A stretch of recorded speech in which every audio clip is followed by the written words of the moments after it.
maliko kan anga fulbe bela jeleni watina bi amina kibaram na sawma ode malikono ayirela ka foko gasoil o litri million nani dona malikono kibaram salama uluko ne ayire ka fo ko mali doyen nyemogo kere ne ala inspecteur général Amadou Konate aleni a chage nyogo rew uluko ni willa ni kata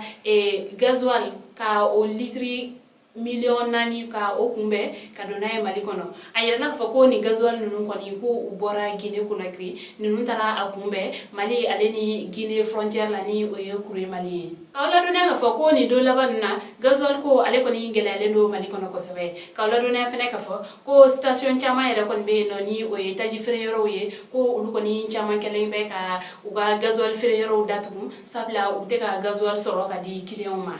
o gele ukun konala ayela ka fako mali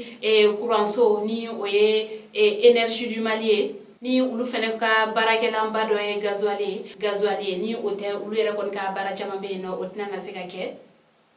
so ni gele akoni ka dankarke ulu fene ka barawla ayela ka fako ni gasoil million nani mun na levlene ko clé fla fukata bla clé worola ko obeke o barakela ulu bolo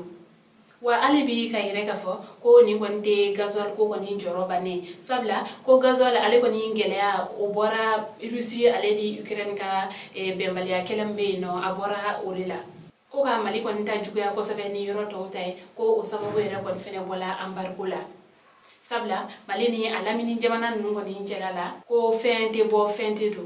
gasoil ale koni ngela le do mali marabulo chamana ka kombinye ko ga ame domna iko sisa ko bamako era kon feneta obeka waraka tafe